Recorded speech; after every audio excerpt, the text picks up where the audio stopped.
Bem-vindo ao canal Podcorte. Aqui você encontra os melhores cortes do podcast do Brasil. Não esqueça de se inscrever no nosso canal para estar sempre ligado a novos conteúdos. Fascinava. Eu fui o pior aluno do Colégio Rio Branco, você não pode mais. Fui ao pau 3 vezes. É, porque sua cabeça não estava lá? Não tinha nada a ver. Eu queria nadar. Eu nadava, modéstia à parte, eu nadava bem. Fazia parte da equipe lá do Colégio Rio Branco, com aqueles campeonatos intercolegiais. E eu não queria estudar aquilo. Era chato. Eu gostava de português, por exemplo. Gostava de escrever coisas. Só que... Redação. Eu já escrevia coisas engraçadas nessa redação. E tirava 0. Porque a professora não entendia. Não era o professor Nascimento. E ele me deu 1000 vezes 0. O tempo passou. Um dia me deu saudade, eu fui no Colégio Rio Branco ver os professores. Alguns estavam vivos, entre eles o professor Nascimento. E a porta da sala fica aberta. Eu passei pelo corredor, ele me viu, eles me chamavam de Nóbrega. Na escola e na faculdade era Nóbrega. Só Nóbrega. Nóbrega! Eu entrei na sala, ele começou a dizer: esse menino aqui, esse rapaz, eu sempre falei que ele ia longe, para ele ter filha da mãe. E era o contrário disso. E eu caladão ali, falei: filha da mãe. Agora fala. Agora é fácil, né? Agora é fácil. Tinha um retrato meu lá, entre os professores. Mas na época não tinha. Mas isso te incomodava um pouco, assim? Muito. Porque você sabia o que você queria, mas ao mesmo tempo... Exatamente. Eu comecei, Vilela, desculpa, faz lá. Não, é isso mesmo. Eu comecei a escrever escondido do meu pai com 16 anos. Mas por que escondido? Ele não te apoiava? Não, porque ele queria, naquela época, eu estou falando negócio de 52. Ano de 52, mais ou menos. 53. Tá. Eu tinha 16 anos. E... Pode falar tudo aqui? Claro que é liberado aqui. E meu pai era diretor da Rádio Piratininga, que nem existe mais. E tinha lá um redator, que era chamado Mário Santos. Ele era 1 ano mais velho que meu pai. E ele era muito meu amigo. Era o meu melhor amigo, porque eu nunca tive amigo da minha idade. Porque o pessoal que nadava comigo, eu não tinha... não era meus colegas assim como são os de rádio e de televisão. A gente era amigo ali na hora de nadar, na hora da... Só nisso. Eu não ia na casa de ninguém. Mas perdão, fugiu a minha ideia. A gente estava falando da Rádio Piratininga. Da Rádio Piratininga. Aí, eu tinha uns 16 para 17 anos e tinha uma zona lá no Bom Retiro. Zona, você sabe o que é, né? Na rua... Será que é tipo bairro? Assim? Não, você sabe bem o que é zona. Eram 2 ruas, Itaboca e Amoré. Sei. E ele me levava para lá. Então, para a gente poder sair, ele tinha que... Ele era redator. Sei. Ele tinha que trabalhar bastante. Então, eu comecei a escrever para ele. Olha. O meu pai não podia saber, porque meu pai era diretor da emissora. Mas a maneira que eu achei de poder ir... E com isso, eu fiquei famoso na escola.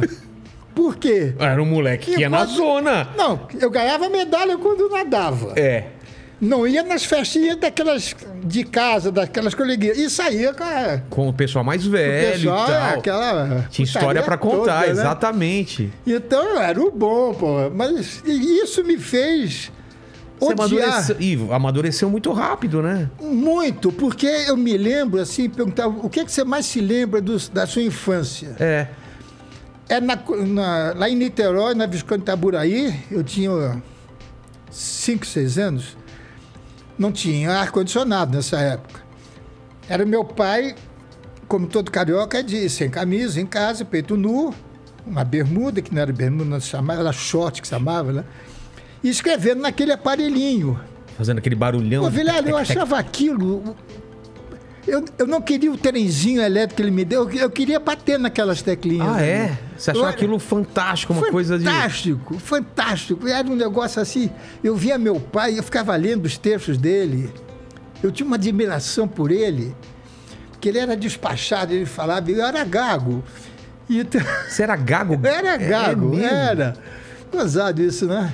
Que a gagueira é uma insegurança. Isso que eu ia falar, será que vinha por causa dessa insegurança da escola, de você conviver com gente mais velha? Não, porque por eu ser do jeito que eu sou, a família da minha mãe dizia que eu era burro. Então, teu pai é tão inteligente. Meu pai sempre foi primeiro aluno. Tinha uma pressão... Meu pai era poliglota. Papai falava francês, inglês, alemão. Como nós estamos conversando aqui. Ele conhecia história e geografia que nem gente grande. Eu não, pô. Eu fui repetir 3 anos. Entendi. Até o dia que ele descobriu... Mas com certeza isso, a gagueira devia ter um peso. Isso, sim, né? aí ser filho do Manuel de Nobre. Era uma... É um peso, né? É um peso. Até que um dia eu repeti, era científico, eu queria fazer engenharia, imagina que estava na minha cabeça. Aí, rapaz, eu repeti novamente e meu pai tinha o maior salário do rádio nessa época. Eu quero estudar de noite, que eu quero pagar meus estudos. Você falou para ele? Falei. Que eu sou mau aluno, não é justo. Aí ele me deu um esporro danado. Ele era muito mandão, ele era muito... Centralizador? Demais. E ele queria o filho dele diplomado. E o pessoal também não entende que era outra época também, né? A criação era totalmente diferente. Totalmente diferente. Então, quando eu disse que escrevia, a primeira coisa que ele jogou na cara é: mas você é gago, como é que você vai trabalhar em rádio? Eu falei: eu vou ficar bom. E fiquei. Você falou isso pra ele? Não, eu falei: eu vou ficar bom. E comecei a escrever. Daí surgiu o Golias. Mas desculpa só interromper, mas você era tímido ou você era expansivo? Não, eu era tímido. É? Eu era tímido. Eu tenho um filho que é igualzinho a mim. Na família, eu era tímido. Na escola, eu era o pior aluno, eu era o mais moleque. Mas falava, aprontava? Aprontava todas. Então era mais na família e com gente conhecida. A família me abafava. Entendi. A família me abafava, porque o meu avô materno tinha uma loucura por mim, me adorava. E aquilo me custou um pouco caro. Entendi. Porque nós éramos em 17 primos, 17 netos. Caramba! E ele tinha uma admiração muito grande por mim. E aconteceu uma coisa interessante. Acho que eu nunca contei isso, Vilela. Eu comecei a trabalhar na televisão, na TV Rio. E eu morava em São Paulo. E eu queria ver meu avô. Eu adorava meu avô. Aí eu fui... Só que a família me encheu o saco. Não é que eu odiava, eu sei lá o que eu senti. Hoje eu tenho pena. É claro. Depois de 10 anos de análise, você entende, né? Eu tenho pena. Eu tenho pena, mas eu tinha na época a raiva. É porque você tem que ressignificar. Porque era só porrada em cima de mim, pô. Porque realmente eu era magro? Era. Era narigudo? Era gago? Burro? Não era burro, eu não gostava de estudar. Era diferente, né? É totalmente diferente. É. Aí eu falei: olha, eu quero trabalhar em rádio. Ele disse: com uma condição. Quem? O seu avô ou seu pai? Não. Entendeu? Do meu avô. Do meu avô. É que eu nunca falei isso, eu fico um pouco emocionado. Aí o que eu fiz? Escrevi uma carta para o meu avô, dizendo o seguinte: que eu gostaria muito de continuar vendo sempre que eu pudesse, mas como a minha família me achava tão burro, tão isso, tão aquilo, eu gostaria de marcar um encontro fora da casa dele para a gente se ver. Poxa. Olha, o português deu... Eu não sei o que ele fez, porque deu uma mudada. A família dele começou a achar que eu era o homem mais gordo do mundo, o mais inteligente do mundo, mais... Ele deve ter dado uma comida de rabo no... Deu. Deu. E o pessoal respeitava ele? Respeitava. Então... Que ele é daqueles portugueses, ele veio de porão de navio. Português de onde? Ele era perto de Fátima. Sei. Eu não sei... Porque o outro meu avô eu sei, é Ilha da Madeira. Milagres. É pertinho de onde tem Fátima. Sei. E ele veio para o Brasil e fez... Porão mesmo? Ele fez a vida dele veio aqui. Veio dormindo em cima de saco.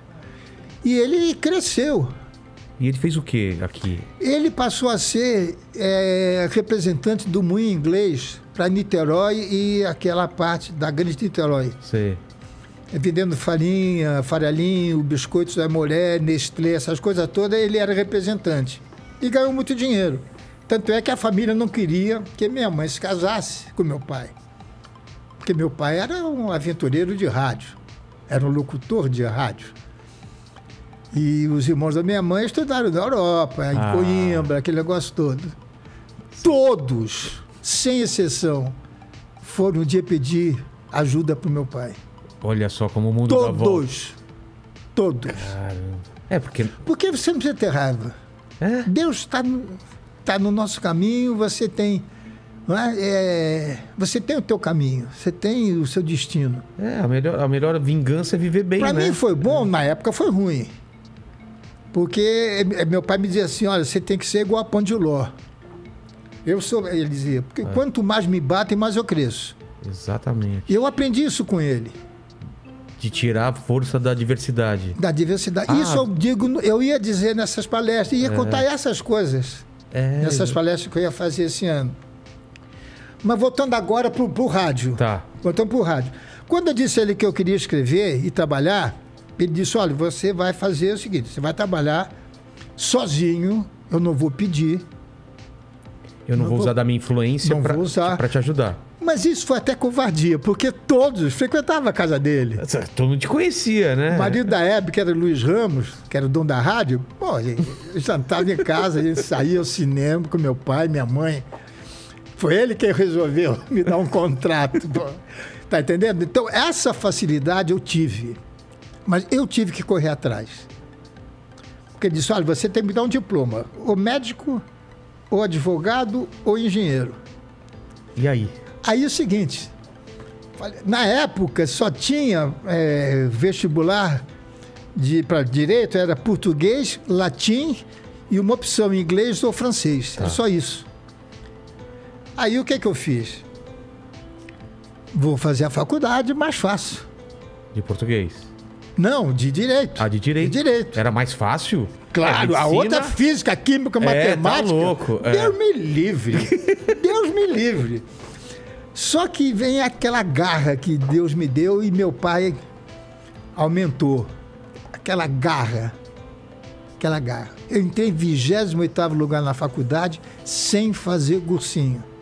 Caramba! E não perdi um ano na faculdade. Fiz a faculdade em 5 anos de Direito. Me deram o diploma, me deram a carteirinha, eu pendurei com meu pai. Pronto, tá feito. Porque quando eu me formei, eu já tinha ganho o Roquete Pinto, que era o troféu mais famoso que tinha. Tinha ganho o melhor redator no Rio de Janeiro. E em nenhum momento você largou a faculdade, então você continuou fazendo? Não, me formei, entreguei para ele e nunca mais. Cara. Eu fiz 2 coisinhas só para ajudar um colega.